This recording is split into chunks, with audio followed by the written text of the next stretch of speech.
Good morning and welcome to the Core Connection. I'm Mira Rubin here with you on Enlightened World Network.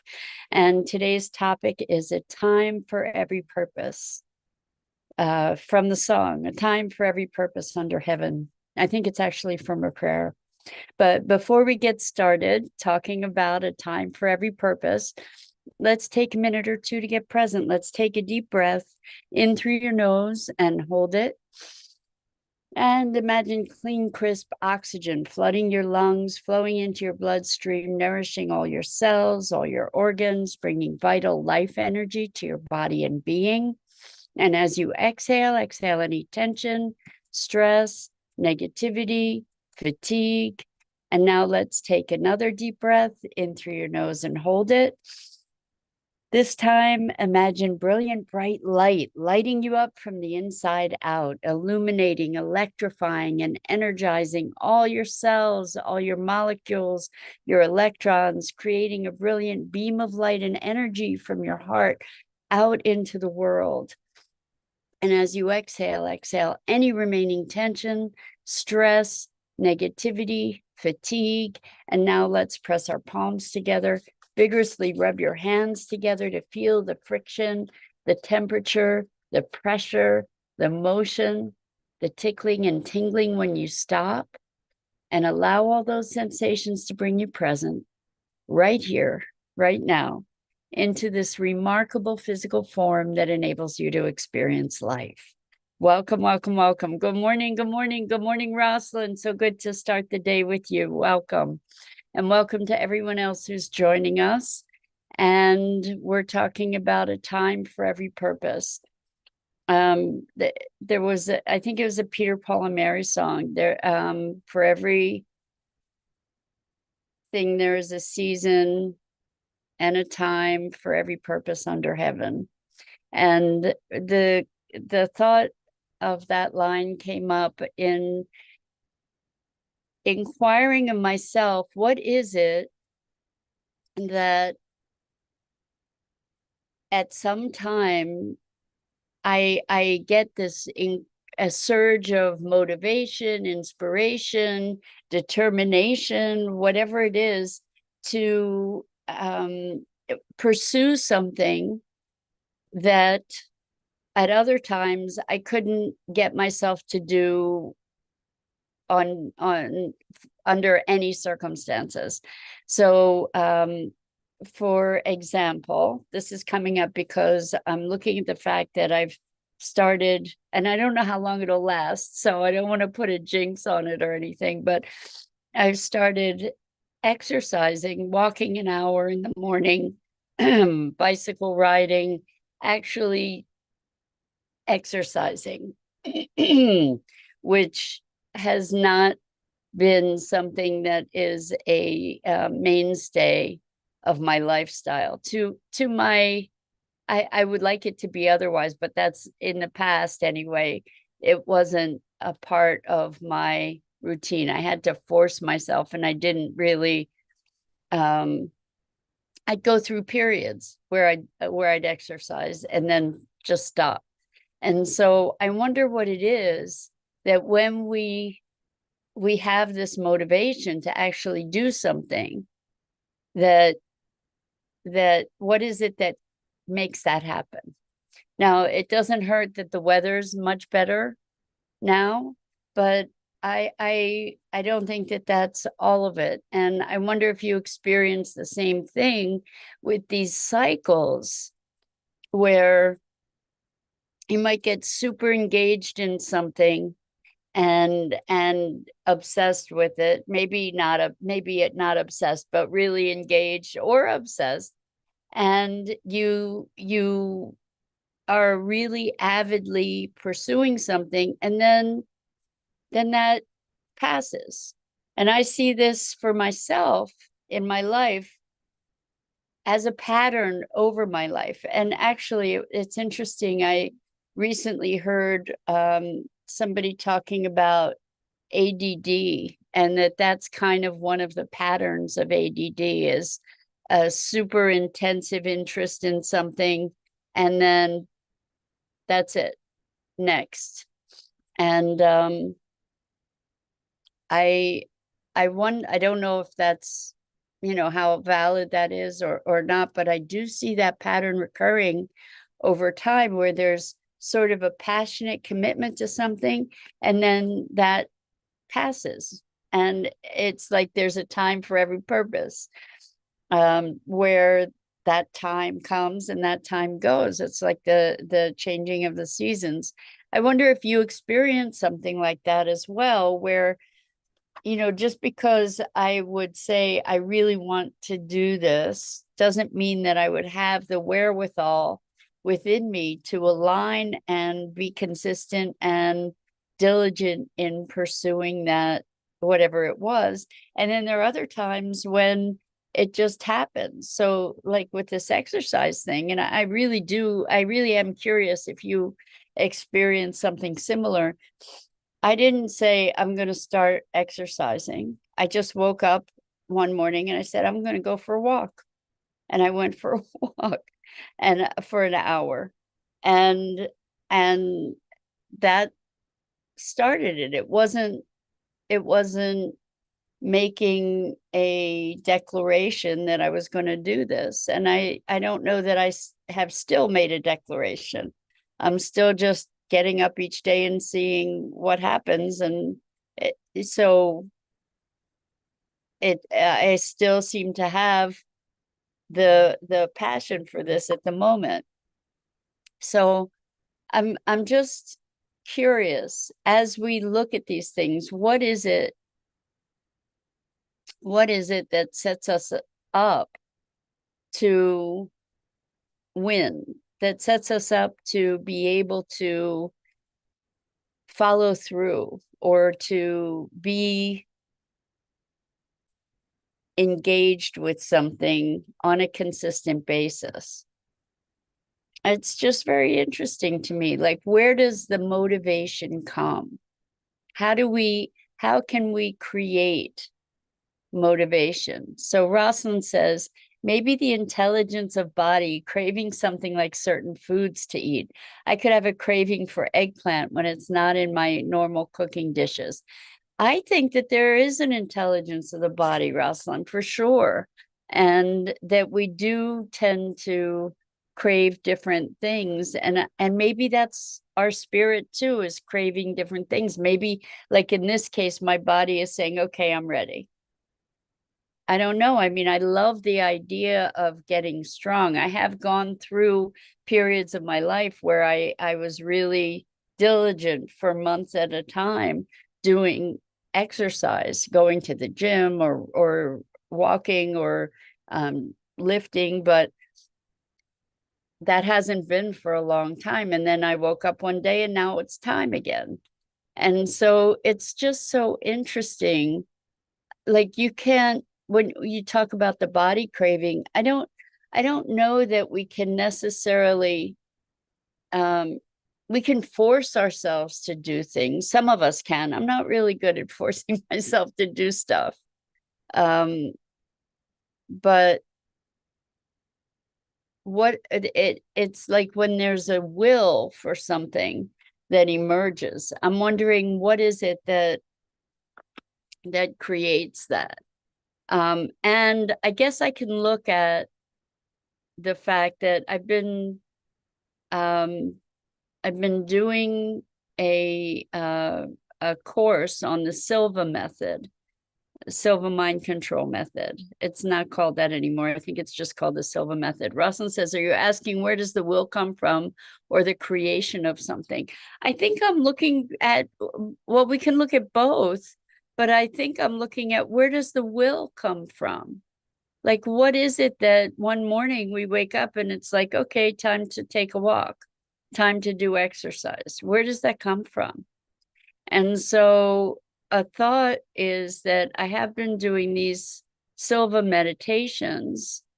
And one of the things that is part of that is the affirmation, every day in every way, I get better and better and better. Or every day in every way, I get better and better. And in thinking about that, I think my my body, my being, my consciousness is saying, well, exercise is me getting better too. Being able to be more in alignment with my body. And so maybe that messaging is kicking in on another level. I'm just in this inquiry with you to say, well, what is it that creates this? And is there a way that we can create it intentionally? You know, how can we intentionally generate will rather than force? So, you know, discipline is this really big concept in our culture, and that notion of discipline comes from domination and control, I think, from our patriarchal structure of domination and control. You know, discipline, I'm going to force myself, I'm going to just do it, I'm going to override whatever the will of my heart and soul might be, and I'm just going to do it, and then, you know, I'll be grateful at the end, kind of thing. I'm really very much about alignment and being in alignment with our values, with our heart and soul, and this notion of force. I'm experimenting with not force, with alignment rather than force. And I'm wondering what it is creates this. So Rosalind says the center of will comes from the ajna chakra in between the eyebrows. I've never heard that word, and I don't know if I said it properly. Ajna chakra between the eyebrows. I call third eye. Certain meditations increase the energy of the will. So how to increase this energy? Oh, it's a good question, and interesting that the will would come from here. That's interesting, because I would have thought it would come maybe from the solar plexus. But I like that, to think that it comes from the third eye, because that's our alignment, I would think. A point of alignment, a point of vision, and greater sight beyond the eyes. Really interesting. So I'm very engaged in the notion of our other than conscious intelligence. This is really what we play with in the core connection work. What we're activating is the other than conscious intelligence. And I can see where maybe this every day in every way I get better and better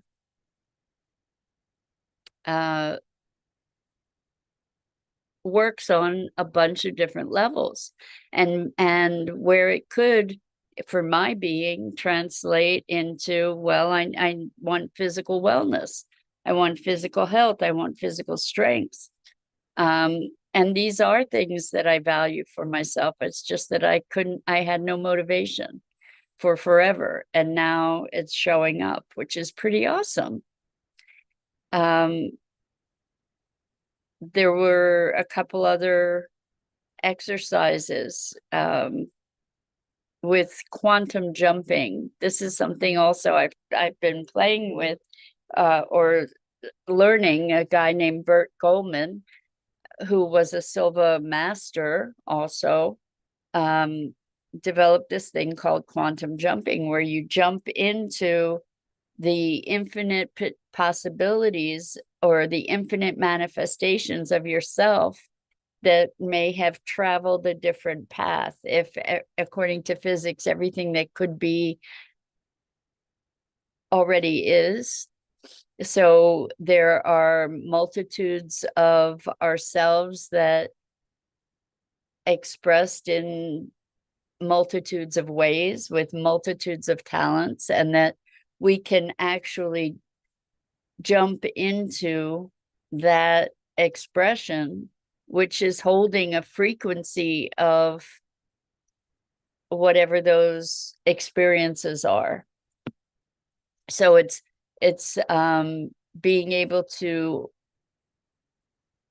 resonate with whatever that frequency is and bring it back, so that it gives you that skill, that sensibility, that energy.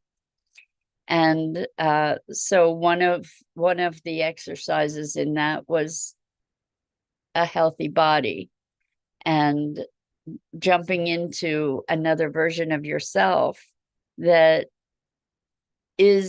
has all the fitness, that has all the health, that has all the whatever, that has the creative talent, that has the endurance, or any number of things, anything that you could imagine, that there's a version of yourself that is that. And so there was that exercise, but it was a while ago, so maybe I'm just slow learner. It took a while to kick in. I don't know, but I'm just curious, looking at what is the origin of this will and inspiration. Like I've seen myself go through phases where I did certain creative work. So I went through a period when I did encaustic painting, and I'd love to get back to that. I don't have the motivation at the moment, or jewelry work, or fiber work, or all these different things that just, they have their time, they have their season. Sometimes that season returns, sometimes it doesn't. And I like to look at patterns and see how those patterns emerge, and if there's an intervention that might support certain directions. Because I've had clients who have said, I want to get back to my artwork, I want to get back to exercising, I want to, and don't make the time to do that. And then there are other times when wild horses couldn't stop them. So have you experienced this? Is this something that you notice in your own life, where you're like full on interested, engaged, committed to something, and then that passes, and then it's the next thing? And do you have techniques or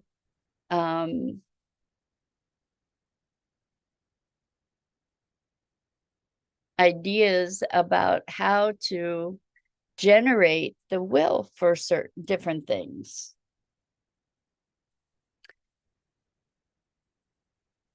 The Silva method really is hypnosis for all intents and purposes. It's allowing yourself to get to another state of consciousness, guided, and in that state of consciousness, creating whatever desire it is. So it's working with our other than conscious intelligence.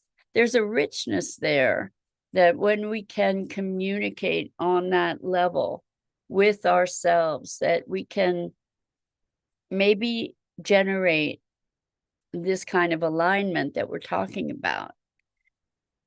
Because when the stars are aligned, when we're aligned, that's when we can take action that isn't forced, that we're not going against ourselves, but we have our full resources available to be directing in a particular way. So yeah,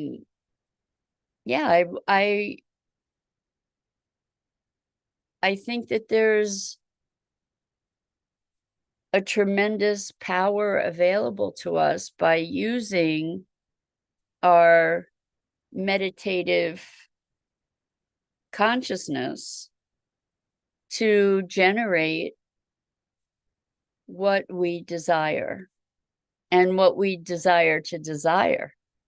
So what I mean by that is to generate the will to take the action that needs to be taken when we can access these other levels of consciousness.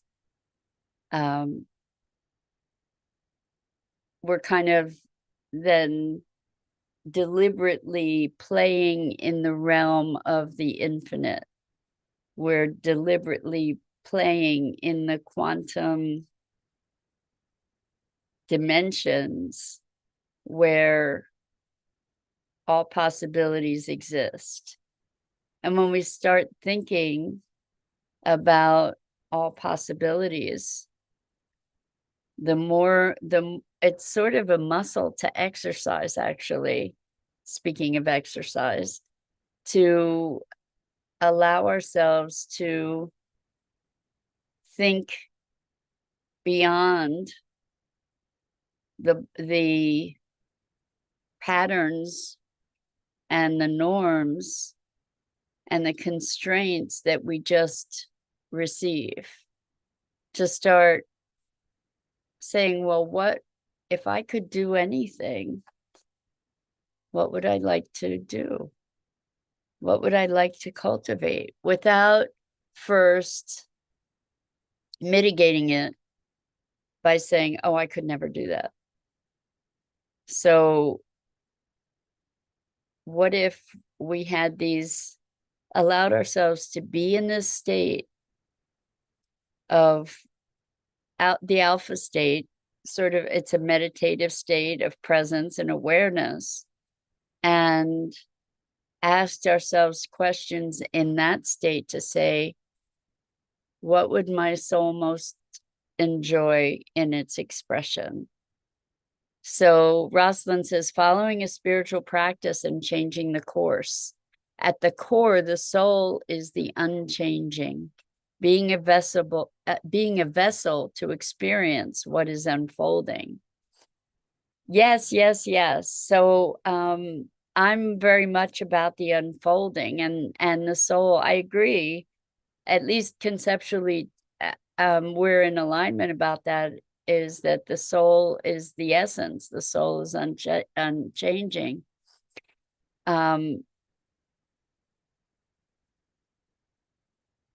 The spiritual course, I tend to be thinking at this point that the spiritual course, for me anyway, it's not following any particular discipline for me. I mean, because I think disciplines assist us. Disciplines are different pathways to get us to this place of connection and alignment, hopefully. That's what I'm perceiving at the moment. That seeking this alignment, seeking that connection, seeking that access to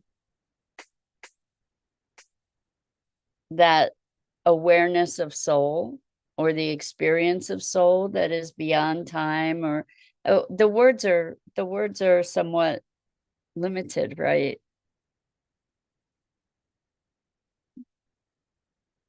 But what is it we are pursuing in a spiritual practice? What is it that we're seeking? I think that's a great question. I think that's a great thing for us to have another conversation about. What is it that we're seeking in our spiritual practice? And yeah, I think that might be a really good conversation for another time. We don't have much time to get into that right now. So anyway, what we're talking about is a time for every purpose, where we have these tides, we have these seasons within ourselves, and it's pretty interesting to witness them and to notice our own ebbs and flows. I think it's fascinating. So I hope you do too, and I hope this invites you to look at, well, what kind of ebbs and flows of outward energy and inward energy do you notice in your own lives? So that, Dido, so good to have you joining us. We'd love to hear from you. So thank you, and thank you to everybody else who's listening. As always, it's a pleasure and a privilege. I'm Mira Rubin. This is the Core Connection, and I go live here each weekday morning at 9 a.m. Eastern. And I am so grateful to have the opportunity to engage with you and have these musings about what it is to be human. So until next time.